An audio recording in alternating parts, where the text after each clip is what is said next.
Last lecture, I asked a trivia question.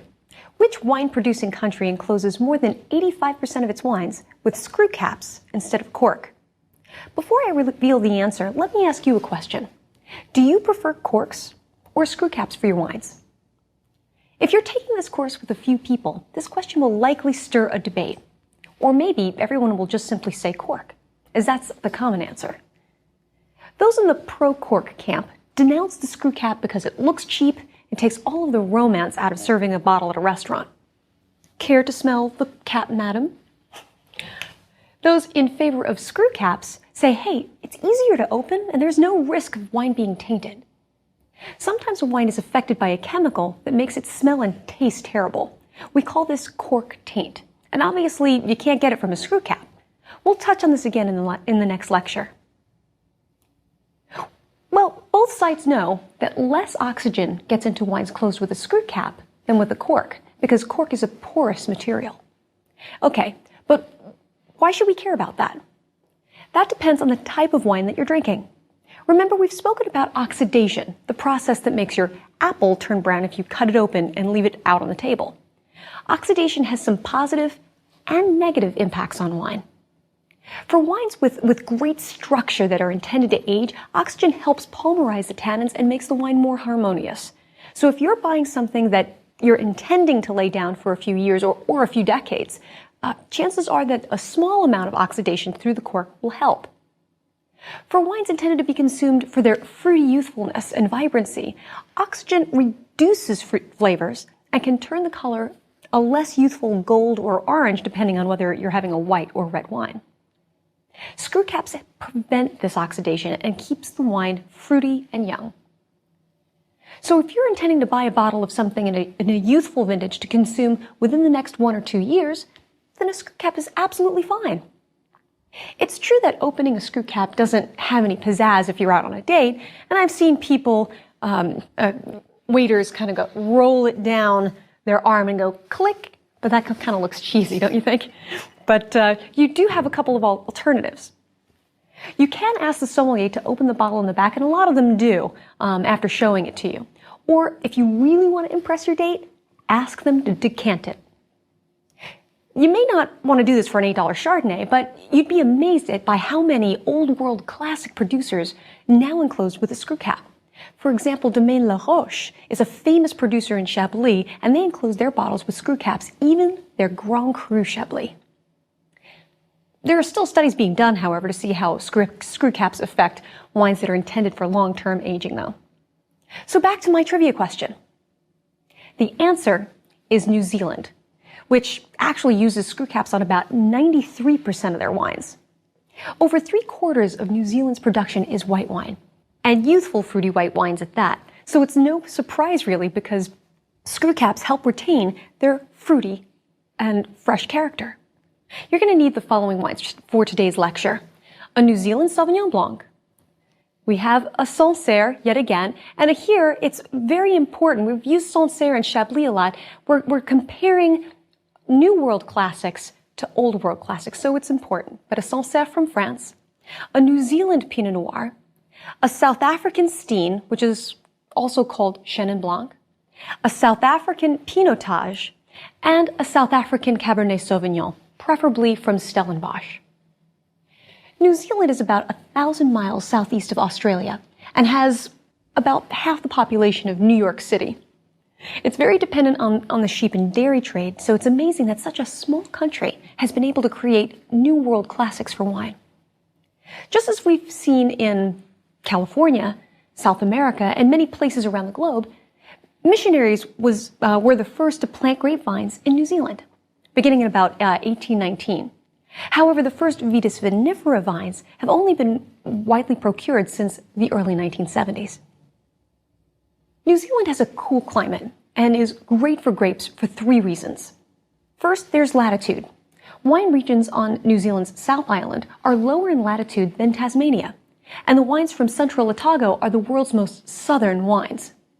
Second, New Zealand's climate is moderated by the vast ocean around it. We talked about the moderating influence of the proximity of water. Lastly, the mountain ranges that split Both islands down the middle block storms as well as wet weather, so that the vineyards located on the east side of the mountains are sunnier, warmer, and drier. The North Island is much warmer than the South Island due to its latitude.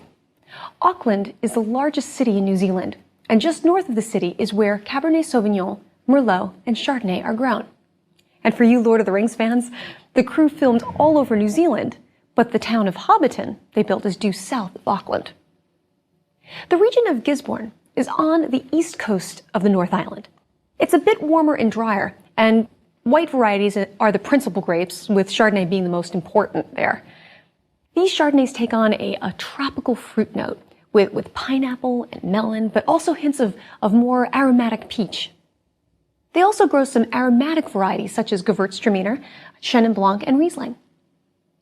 Farther south still is the region of Hawke's Bay. Although it's lower in latitude, the mountains protect this area from the cool, wet weather, so it's warmer and drier than either Auckland or Gisborne. Within Hawke's Bay, there are pockets of microclimates and unique gravelly soil. In particular, the soils around Gimblett Road, in an area called Gimblett Gravels, act similarly to the gravelly soil in Bordeaux, but also act like the galette stones of Châteauneuf-du-Pape. The stones heat up during the day and continue to heat the vines at night. Some of the best Bordeaux blends come from here, and Syrah is also quite good. In particular, the wines of Craggy Range are highly rated. These wines are dense and rich and concentrated, but they have something reminiscent of the old world to them. During practice exams for the MW, there were many times I'd look at my notes and say, okay, very ripe fruit. Is it upfront fruit?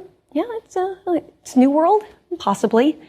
But here I also get mineral notes as well, some cedar and hints of lead pencil. So I would always write in the side of my notes, consider New Zealand. Marlborough is the largest wine-producing region in the country, and it lies at the northern tip of the South Island. The climate is incredibly cool, but it's also the sunniest region in New Zealand, so the grapes ripen well. The New Zealand Sauvignon Blanc from Marlborough is famous around the world. It's a New World classic and a new style for unoaked Sauvignon Blanc. Here I have a New Zealand Sauvignon Blanc from Martinborough on the North Island. The Sauvignon Blancs from here can be a bit more delicate, but they still show the New Zealand new classic style.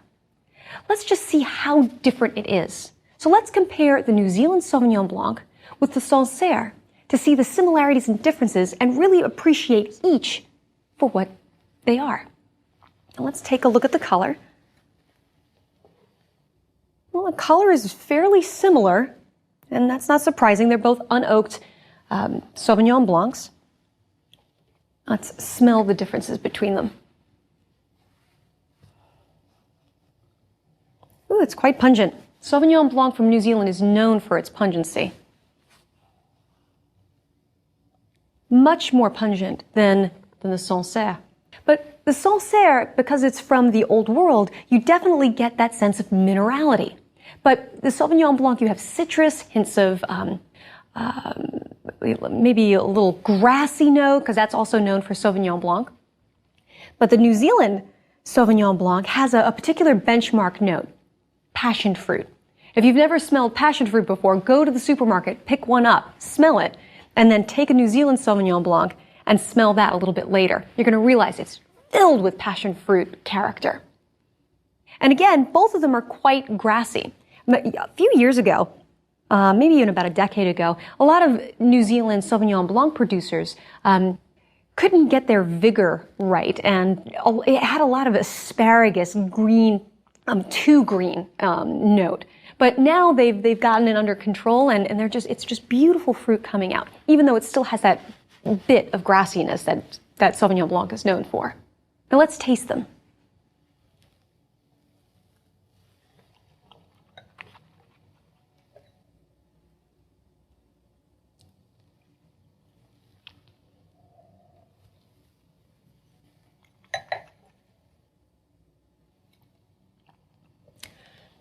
The New Zealand Sauvignon Blanc is a bit rounder and a little bit fuller in body than the Sancerre. Sancerre is very delicate, and again, you get that very crisp, bright character and that minerality coming through. And also on the New Zealand Sauvignon Blanc, you notice the warmth on the back palate. They generally tend to be a little bit higher in alcohol, so you may notice that as well. So while we see some similarities between these wines, like citrus notes, herbaceousness, and crisp acidity, they have quite a few differences as well. Normally, to put a wine on the international quality map takes a pioneer and a very high-quality wine.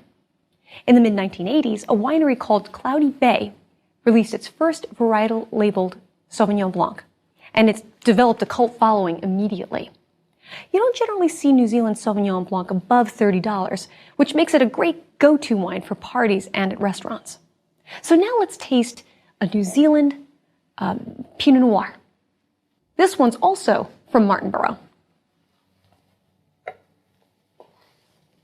It's a pale color, pale ruby color. Again, that's Pinot Noir. We're old hats at that. And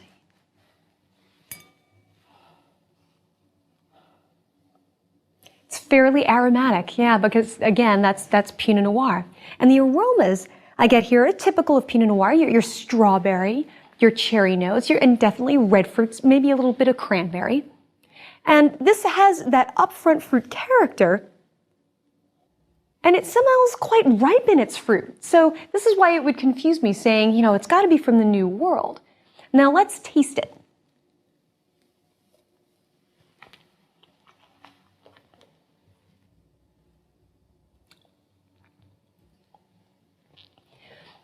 It's delicate. It's delicate to medium-bodied, so it's somewhere in between there. And this reminds me a lot of what you get in Burgundy. But it does have a bit more ripeness to it, more mouth-filling fruit, and it's known for that. Here there's a little bit of vanilla character, but it's not overpowering. It's very well integrated and balanced with it. And notice the acidity on your palate. It's very crisp and bright, and it's quite refreshing. And this has a very fairly long finish. A popular producing region for Pinot Noirs is Marlborough, where the stony soils help the grapes get quite ripe. But if you compared these to, say, California Pinot Noir, the California would smell a bit more like strawberry jam versus the fresh fruits you're getting here in New Zealand. Compared to an Oregon Pinot Noir, a New Zealand is a bit more delicate and crisper in its acidity. However, if you compare this to Burgundy, particularly a Bourgogne Rouge, it would smell riper and more fragrant, with riper fruit on the palate and but fewer mineral terroir notes. The region that is very dependent on Pinot Noir is Central Otago, on the South Island. These are the most southerly grown grapes in the world, and their vineyards are 75% Pinot Noir. The climate here is continental, with some of the highest altitudes in New Zealand. Many of the vines are planted on slopes, and the extreme day to nighttime temperatures give the wines great concentration of flavor and fresh acidity. We don't see many of them in the United States, but hopefully we will. If you like wines that bridge the gap between the Old World and the New World, South Africa manages to do that so well, and I've often mistaken some of their wines for Old World wines. If you remember from your history books, South Africa was a critical stop for the Dutch East India Company. In the mid-1600s, a former Dutch surgeon and commander of the Cape planted vineyards for wine and grapes that could keep scurvy at bay. So wine has been produced here for the last 350 years. One wine, in fact, a dessert muscat from Constantia, was made famous in Europe in the 18th century. Today, South Africa is one of the top 10 wine-producing nations in the world. In the early 20th century, the industry suffered from overproduction, instability, and rampant grower bankruptcy. To combat this, the South African trade set up a cooperative called the KWV. They were quite connected, the KWV, quite connected politically, I should say, and they gained advantages such as not as paying excise duties for quite a few years. Eventually, their power grew so much that they were overseeing all the sales and distribution of wine. When Nelson Mandela was elected president of South Africa and apartheid ended, the wine industry opened up to the world. The KWV is still integral to the trade at large. However, it was privatized in the mid-1990s.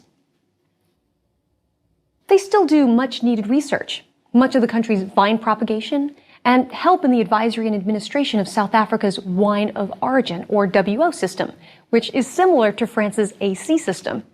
Today, we'll be looking at 2 wines from the KWV. The climate in South Africa is generally Mediterranean, so most of its rain falls during the winter. The coast is much cooler as it's influenced by the Atlantic and the Indian Oceans, as well as by the Antarctic current. The Western Cape produces about 97% of the country's wine. And if you see the term Western Cape on the label, that means the wines can come from anywhere in the region. The oldest district for producing wine in South Africa is the coastal region of Constantia, where there are a number of small, high-quality producers in the outer suburbs of Cape Town. That famous Muscat dessert wine from the 18th century I mentioned earlier came from this place. And outside of Hungarian Tokaj, it was one of the most celebrated wines in Europe at the time. They still grow Muscat, but because of the cool temperatures, you now see other aromatic varieties such as Sauvignon Blanc. Nearly a quarter of South Africa's vineyards are planted in Chenin Blanc, but it's called Steen here. It's planted mostly in Cape vineyards and around Paarl, which is where the KWV is located. In South Africa, Sauvignon Blanc and Chardonnay are beginning to compete with Chenin Blanc for notice, but just as New Zealand is the New World Classic for Sauvignon Blanc, South Africa is the New World Classic for Chenin Blanc. We mentioned Chenin Blanc in Lecture 10, in its original home in the Loire Valley. If you have your notes from that lecture, it might be interesting for you to compare and contrast the South African Chenin Blanc with the Vouvray we tasted. Now, let's take a look at our Steen. It's a straw color, but I've seen pale straw and I've seen a stronger straw, almost towards gold, depending on how old it is. So it does have a range to it.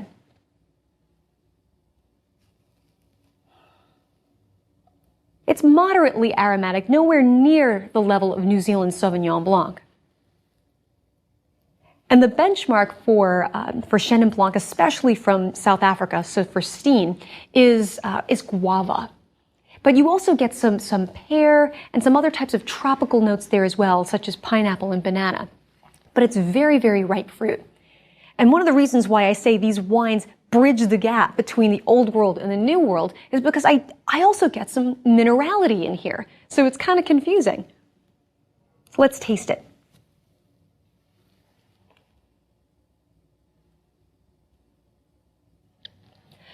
It's fairly medium-bodied, but it's got some nice, crisp, refreshing acidity.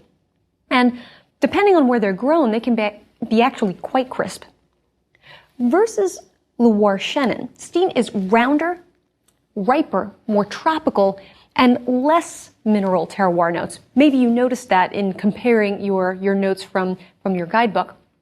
But also notice that the alcohol is just a touch warmer, so you're going to get a little bit more warmth on your back palate. But just like in the Loire, Steen makes quite a few styles in South Africa, dry to sweet to sparkling. Also, the one that you may have some oak flavors of vanilla and spice. Oak can add quite a bit of complexity to the wine. You also see white varieties planted and doing well in Franschhoek Valley, which is further inland. This is where the original French Huguenots settled and brought their winemaking expertise to South Africa. But unlike at the coast, with its cooling maritime influence, here its altitude makes climate suitable for white wines and their fresh acidity. About 27 miles, or 44 kilometers inland, you find Stellenbosch, which is known for its high-quality exported wines. It's also home to the Oenological and Viticultural Research Institute and university that turns out the most winemakers in South Africa. It was here that the red grape variety Pinotage was created. Created in 1925 as a cross between Pinot Noir and Cinsault, it was supposed to have the flavors of Pinot Noir, but the high yields and easy ripening of Cinsault. Actually, the resulting grape of Pinotage is nothing like either of them. And Pinotage is now South Africa's flagship grape. Let's taste it.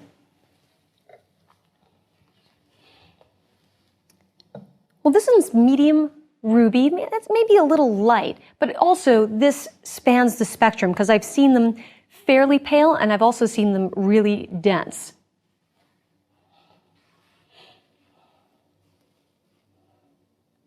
It doesn't have the aromatic intensity of Pinot Noir, and you may want to go back and forth with your New Zealand Pinot Noir just to see the differences between it. Pinotage has a little bit of a darker fruit than Pinot Noir, more blackberry than cherry or red raspberry. But I've also heard mulberry and plum, so darker fruits. It's upfront in its fruit aroma, which takes us to the New World, but it does this little old world dance because Pinotage is known for a particular aroma. And it's going to sound actually quite tame after cat's pee and diesel. My nose senses it as ash, but others call it a really strong minerality. Now, smell your New Zealand Sauvignon Pinot Noir, and then smell the Pinotage. Can you see how these might be confused for old world wines? I was at a dinner party and I was pointing out the ash note that I get for Pinotage, and my husband, who at first was not fond of it at all, actually kept asking for more Pinotage because he thought it was fascinating that he could actually identify the wine, and it really sparked his interest in terroir. Now let's taste it.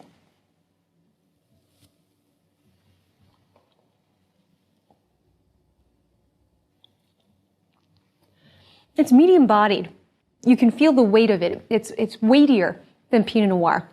And depending on where it's grown, it can be quite rich, concentrated, and full-bodied, especially if it has the vines have low yield and you have a more new intense oak.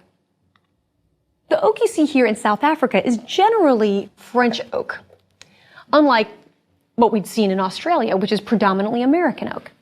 The acidity is quite bright too, making the more modestly priced ones refreshing and the luxury ones very well balanced. The tannins are quite dense with Pinotage here. If you need help tasting them, go back to your Pinot Noir and then taste the Pinotage again. They're much higher, though still not at the level of Cab. You also see Pinotage blended with other varieties such as Cabernet Sauvignon and Shiraz. You should know that in the industry there are people who love it and people who hate it. It's a real kind of polarizing grape variety. You may find this true as well for yourself. Either way, it's indeed a New World classic. Stellenbosch is even better known for their high-end Cabernet Sauvignon. If you're a golf fan, you'll be pleased to know that the South African player Ernie Els has wines here. Another golfer, Retief Goosen, also makes wine, but his is farther along the Southern Cape. Here you have vineyards on the valley floor as well as on the mountain slopes, similar to what you see in the Napa Valley. The climate here is warmer, and the soils are more granite, which we see in the Douro Valley in Portugal, and sandstone. The environment is well suited to Bordeaux varieties. Those grown on the mountain slopes are particularly more concentrated. Here we have a Bordeaux blend with mostly Cabernet Sauvignon from Stellenbosch. To really get the flavors and the structure versus Pinotage, you may want to pause and compare and contrast these two. But let's taste it. Well, it's a thick-skinned grape variety. It's very dark in color. It's fairly deep. It's slightly opaque and see my fingers through it.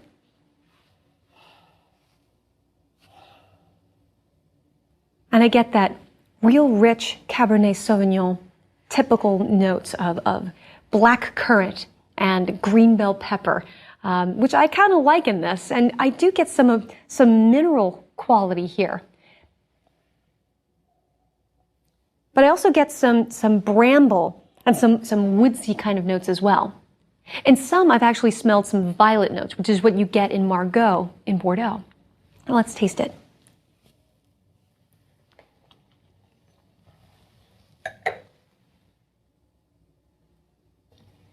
Oh, you get some incredible ripeness on the palate, and you have a chocolatey texture, but that fruit is carrying it through those tannins. It's quite lovely. And you sense the French oak in it because it's got, the toast and vanilla. You don't get those coconut notes and dill of American oak. But this also means the tannins are quite gripping, too. These have the capacity to age. And if you have a young vintage, you may want to decant it to kind of harmonize some of those tannins. You'll likely find that these high-end South African Bordeaux blends are a great mix of both the old world and the new. This makes one a great choice in a restaurant when you're entertaining clients or at home with special guests that are split down the middle between the old world fans and the new world fans. Since I started studying wine, Shiraz production in South Africa has gone from 1% of the vineyards to approximately 10% or more, and it's still expanding. Shiraz has done very well here, especially in the warmer climates. Farther inland and past the Du Toitskloof Mountains, the Breed River Valley is much warmer and drier. There are two areas here, the Worcester and Robertson. The latter is increasingly becoming more noticed for its Shiraz. You should know that on the label you could see either Syrah or Shiraz. Generally, when the label says Syrah, it means the wine is made in a more Rhone style, a more herbal and reserved style. If it says Shiraz, then it means it's in the Australian Shiraz style, the robust, upfront fruit with American oak influence of that sweet vanilla and coconut. We talked about this in our last lecture. Remember we tasted these styles side by side? So you now know what to look for when you're trying to decide between them. And that's it for the regions. We've gone around the world covering the classics, Old World and New World. We've covered all major grape varieties and major styles. So here's a last quiz for you. One white and one red. So let's take a look at the tasting notes. Wine number one, mystery wine number one. Medium straw color with gold hues, intense aromas of stone fruit, peaches, ripe apricots, lychee fruit with spice tones.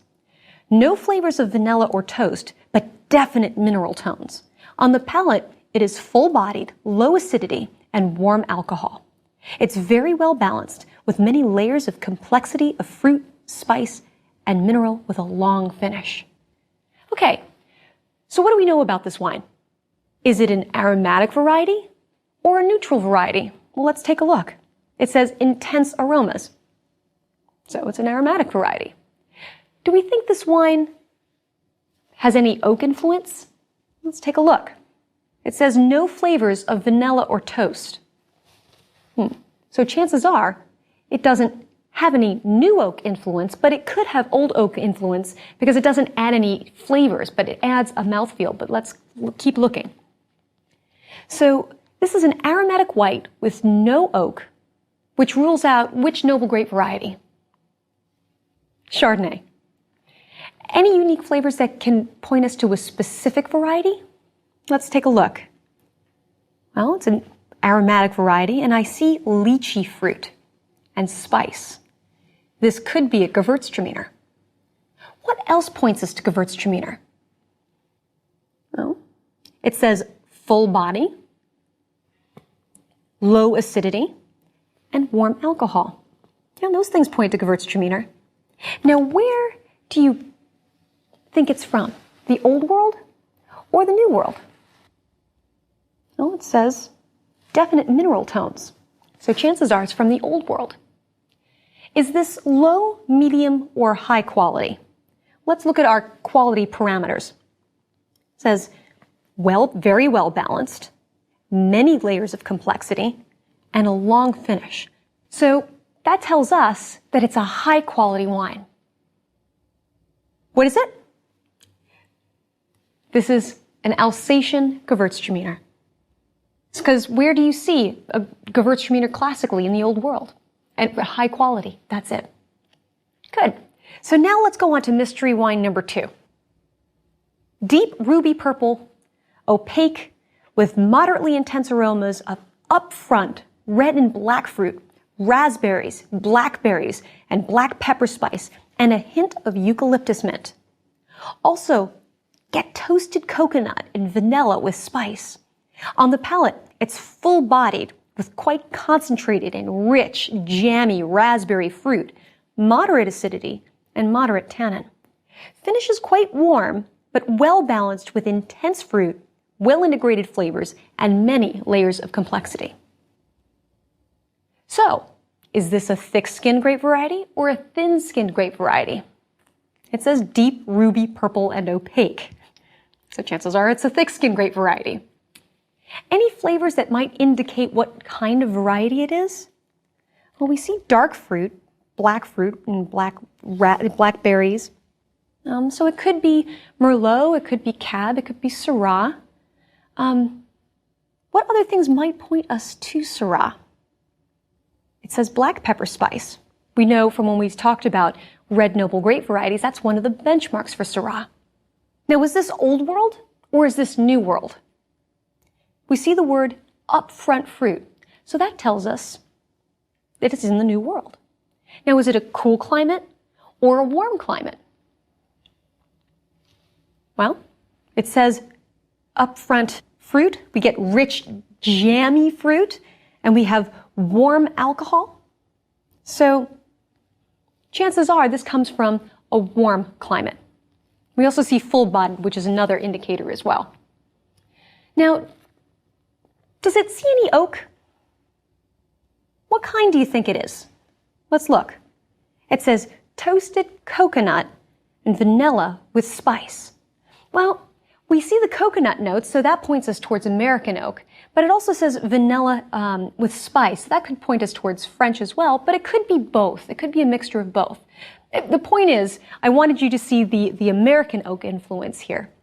And what's the quality level? Is it low? Is it medium? Or is it high? Let's look at our quality parameters here.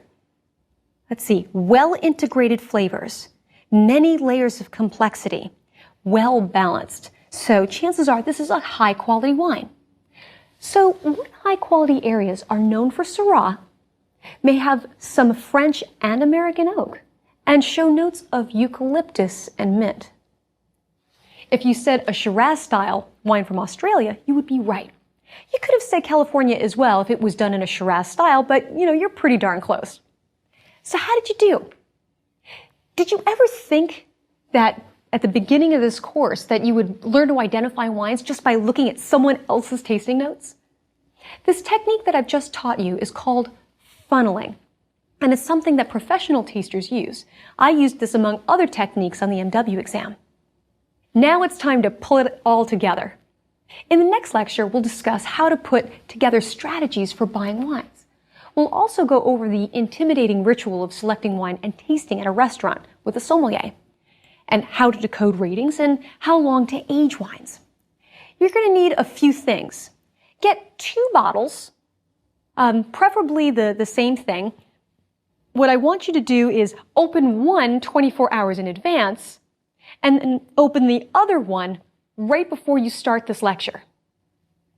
You'll also need a copy of Wine Spectator, Wine Advocate, Wine Enthusiast, or Food and Wine, something that shows wine ratings.